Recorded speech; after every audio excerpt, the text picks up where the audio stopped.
Hi, everyone. Welcome to Tea Huntress. I'm so excited that you're here, and I'm excited to share with you our ethos and perspective on the art and ritual of tea and all the ways that tea can heal and nourish and connect you in your life.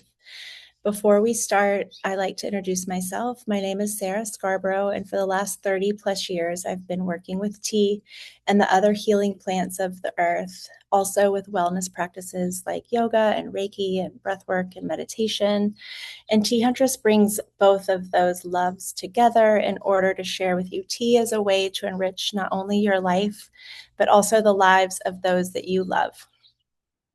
My journey started in Finland when I was a little girl. I grew up between Finland and the US, and I lived in Finland with my maternal family. So the women on that side of the family would teach me about foraging and about making medicine out of plants and ants. And we lived really connected to nature. We swam in the deep glacial lake. We bathed in the sauna.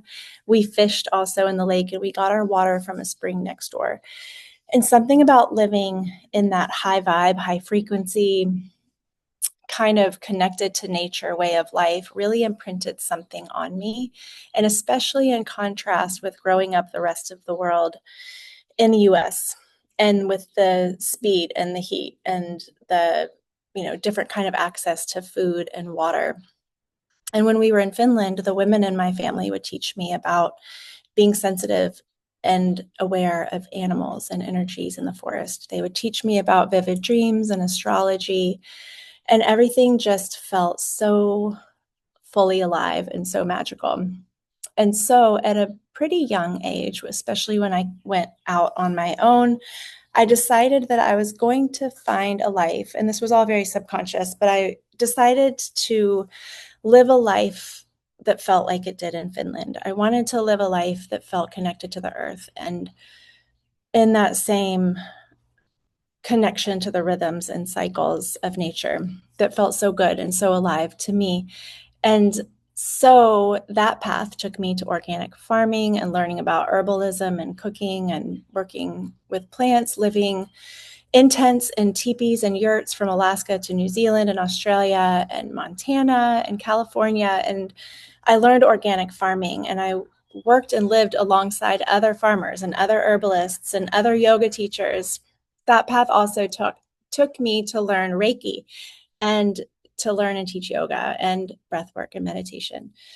And so eventually that path brought me to tea. I was working at a little tea house in Montana where tea found me, and it became very much a dharmic path. And that was almost 30 years ago. So for the last 30 years, I've been traveling the world of tea, searching for the most high vibe, most clean, most ethical teas in order to connect tea lovers with tea growers in order to improve the lives of both. And that has been the mission for all these decades. And as I traveled across the world, across years and time and cultures, what I learned is that tea in almost every culture in the whole world, being the number one most consumed beverage in the world, is used to heal people and to connect them and to nourish them.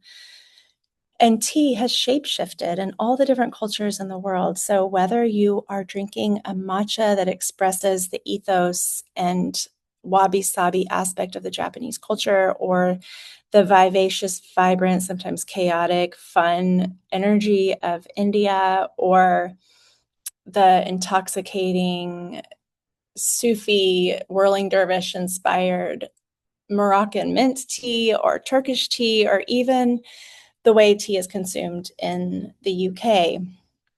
Tea always expresses the agriculture, the culture, the essence of the people. And in that way, tea becomes accessible and familiar and can heal and connect and nourish people.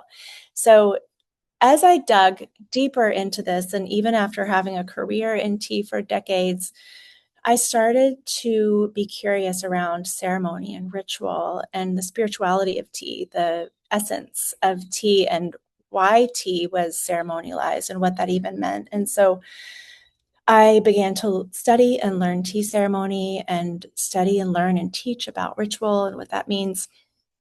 And so all of these learnings, all of these essences came all together when I realized that stretching back across millennia, tea in her birthplace of Yunnan, China, and when I'm talking about tea, I'm talking about Camellia sinensis, the tea plant, not chamomile, not peppermint, not hibiscus, or any of the other beautiful, wonderful healing botanicals of the world, but specifically Camellia sinensis, the tea plant. And she was revered in her native China, again, for millennia by the people who believed that they were descendant from tea, and they believed that tea was the goddess. And so they prayed to tea and they protected tea and they harvested her leaves of the plants that they had, that they allowed to grow into big trees only once a year in order to maintain the potency of these genetically integritous, powerful, potent leaves. And because these leaves were so potent and so revered, and because they have that energetic imprint that tea has, because it is an entheogen, it is a divine plant, tea was able to cure any ailment of body, mind, and spirit. And tea became ceremonialized. And even to this day, those same people in Yunnan, China, are still praying to tea and her divine essence and believing that they are descendant from tea. So tea, in that way, is considered to be Earth's original plant spirit medicine, Earth's original divine plant, entheogen. And there are lots of divine plants across the world in different cultures, from cacao and coffee in its native Ethiopia, and all the plants like psilocybin and ayahuasca and all of those other ones. There are a lot of plants that fit into that God plant category, that divine plant category. But tea is unique because it's so subtle, it's so nourishing, it's so calming. And tea really does hold this energetic of the divine feminine. So when I say that, I mean that the energy of the yin, the divine feminine, is stillness and calm, depth, mystery, magic, intuition, stillness, darkness, cool. All of these downward moving energetics in opposed to the yang energy. So the yang is the masculine, it's the sun, as opposed to the moon. It's the upward moving, the striving, the motion, the doing. And it's so exciting and it's so inspiring and it's so important. But in a culture that is increasingly hot and fast and loud and more yang oriented, it's really, really important that we balance the yang with the yin. And so this is where tea comes in, and tea as a practice, tea as an ally, tea as a friend that can help you through all the different seasons of your life. And this is really what Tea Huntress offers, is tea not only for your body, but also for your mind and for your spirit, and particularly as a muse for the modern woman and a way to come back home to your highest, most fully expressed, rewilded, free, liberated, and potent self. And that's what tea's been for me. So through the chapters of my life, whether it was the postpartum days that chai really lifted me up and awakened my joyfulness and kept me company, to the times that I've worked with hibiscus on, seasons of heat or where my heart maybe it was more closed and the hibiscus is so joyful and opened it up, to the chapter where I went through a divorce and spent a lot of time sitting with these ancient leaves in a bowl, in meditation, in moments of stillness and sacred space, in order to reconnect to myself, my truth, in order to align on my path and get really clear on what was right for me, for my family, for my highest expression, despite what family, friends, society, media, or anybody else told me. And that is the work, and that is the medicine of tea, to be able to guide you home back to your fullest, most bright, light, fully turned up volume self, because in that self, that's where you can heal your communities, your families, and ultimately the world. And so there are a few compounds that I want to let you know about in tea, again, Camellia sinensis, that are really important and that help us come into this meditative mind, whether we're drinking tea on the go or any other kind of tea in meditation, tea for celebration. And so there's 4 of them that I want to cover. The first one is L-theanine. L-theanine is an amino acid. It's available in pill form. It's naturally occurring in the tea leaf. It's particularly enhanced in some green teas, but it occurs in all high quality teas like oolongs and green teas, and even our red teas like rewilding and wood dragon, and even our liu baos and our pu'ers like spirit dance and forest queen. Um, L-theanine brings you into alpha state. So it puts you into a deeper state of consciousness where we get out of the complexity, pain, and drama and doing and thinking and busyness of the thinking mind. And we drop into a deeper state of consciousness and more into the heart space, more into the wisdom of the body, the intuition, and that place of pure potential where we really can find better solutions to problems and more peace. And from that place of calm, centered depth, make better decisions and find better solutions, and just more calm and more joy. The other compound, the second one, is GABA. So GABA is gamma-aminotic butyric acid. It's a neurotransmitter inhibitor, which means that when your body experiences stress, it coats the stress in the mind and mitigates that stress response, bringing you into calm and peace, further activating the Zen mind aspect of tea. And the third one is theobromine. Theobromine is famously in cacao, therefore the cacao ceremony that's so heart-opening and so joyful. And tea has that ability also to open our hearts and to bring us into that more heart-opened, gratitude, joyful, relaxed, receptive state of mind. And the last one is caffeine. So caffeine, of course, is in coffee and it's in some other plants as well, small doses in cacao, actually. It's in all tea. It's in different amounts depending on the tea and how you steep it. But the caffeine in tea is mitigated by the catechins, the antioxidants that exist in the leaf. And so they release more slowly in your mind, and they don't lift you up and drop you down so steeply. It's more of a gradual curve, and it brings you into more of an awake, alert mindset that's not so much of a spike, and it doesn't have the negative side effects that coffee can have. So all of those benefits come together to bring you into Zen mind, that calm, cool, alert state of focused being. And this is why the meditating monks loved tea. This is why tea, along with its entheogic divine essence and frequency and energy, is an entheogen, a plant medicine. This is why it is ceremonialized. And this is why people have been sitting with tea in a way to align on their paths, to handle all the fluctuations and the chapters and seasons and changes, rites of passage, etc. of life. Tea is the ultimate guide and friend to hold you through that. And there's so many different types of teas, not even talking about the whole botanical world, which brings in a whole other element.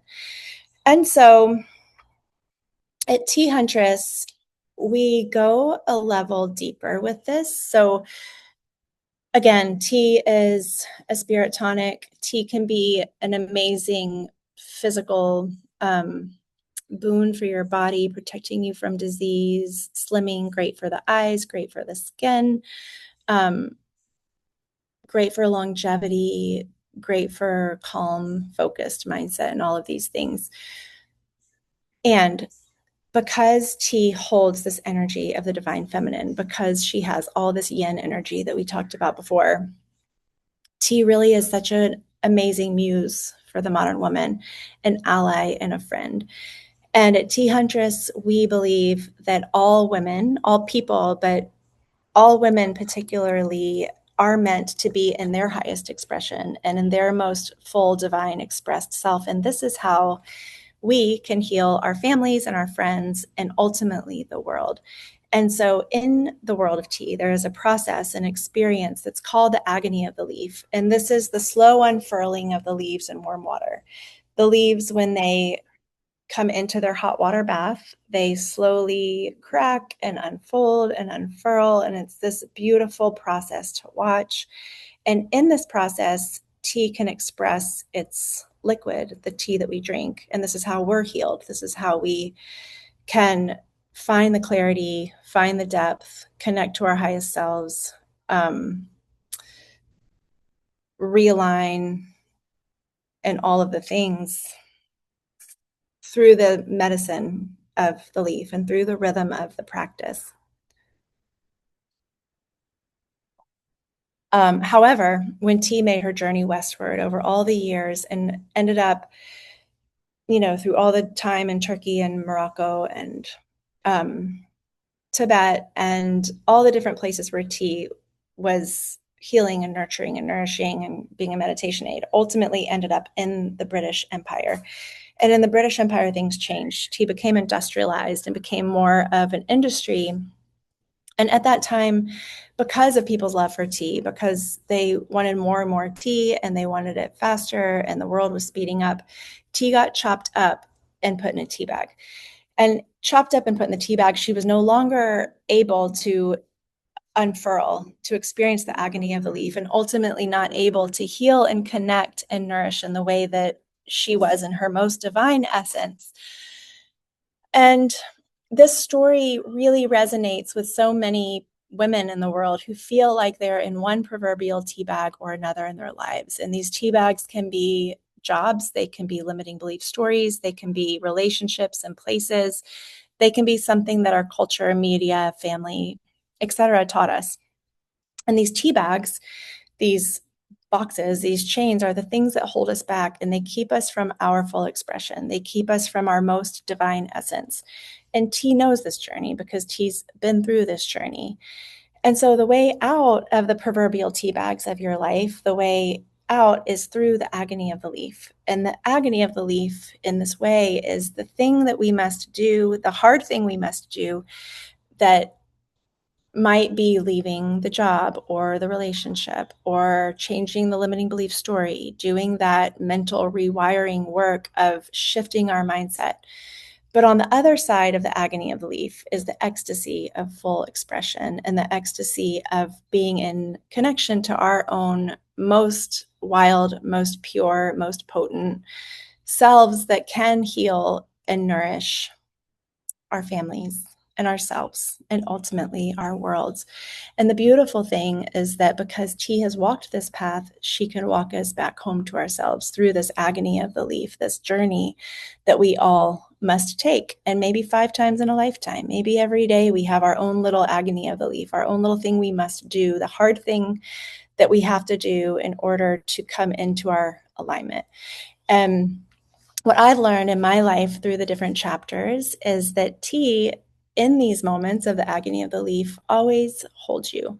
And when I have gone through various chapters that have required doing hard things, coming out of safe places, coming into alignment with my own truth, regardless of who that might hurt or who might not agree or might not like it, when I sit with tea in my sacred spaces in these moments and I connect with that deep stillness, that feminine frequency and energy, the entheogic medicine, the alchemy of earth, water, wind, and fire that come together to transform, I am always held.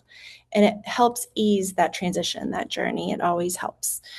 And so that's something that we share at Tea Huntress, and we share it in a number of ways. The first way is, of course, through our shop and our ceremonial teas, our wellness teas, the different blends that we have. We have different teas that can support for fertility or for menopause. We have a whole ceremonial collection of ancient and wild teas, those that are genetically integritous, that have their volume turned all the way up, that are wonderful for sitting in stillness with and receiving that clarity and that depth and that heart opening and that joy.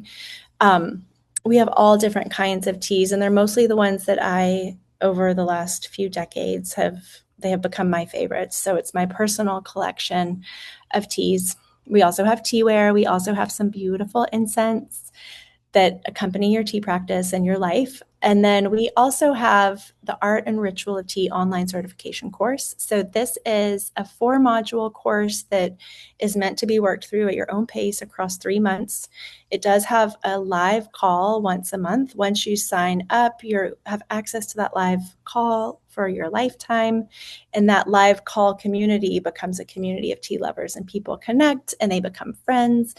And the course moves through the module of earth, water, wind, and fire. So in earth, we learn about tea and culture and history and agriculture and types and Then in water, we learn about steeping and making matcha and chai and the energy and frequency of water and different teaware, and blending too. And then we learn in fire about ceremony and how to create ritual and how to align on our paths and what is our dharma and our ikigai, as they call that in Japanese culture. And we have workshops for that. And then in fire, in the last module, you transform and become the teacher. You become the tea ritualist and take these tools that you've learned in order to share tea practice, tea ritual, and tea moments with those that you love. And across the entire journey, you're supported with yoga classes, journal prompts, elemental overviews, recipes, and rituals. And again, the live call on the first Thursday of every month to come together with a community of other tea lovers. And then we also offer a one-on-one mentorship, and this is for people who want to dive in a little bit deeper in specific relation to their life and where they are, and learn about tea and also be guided in the transformation and the processes that they're in their lives, as well as people who want to be guided into starting their own tea businesses. So that is our one-on-one mentorship. And then we also have our retreats, our live gatherings, our summer and winter solstice gatherings, the Mystic Finland retreat, the Elemental Iceland, the New Year's Rituals retreat. These are all times that we come together and we swim in wild waters and we eat wild foods and we have workshops and rituals, and we experience the heart of Tea Huntress, the heart of the ethos of this brand, which are stillness is productive, simplicity is a luxury, calm is a superpower, plants are medicine, nature is wise. These are all of our ethos that we express and we live in the retreats and the gatherings. And these retreats and gatherings are transformative. We were named by Harper Bazaar World's Best Wellness Retreat in that list for a couple of years in a row going, and are very honored to be able to offer these experiences to our community. And then we also have private live experiences. And so all of this is on our website. And thank you so much for being here. I hope to see you soon at a live experience in the course, or just experiencing the teas that we offer. Thank you again for being here, and I'm looking forward to seeing you all soon.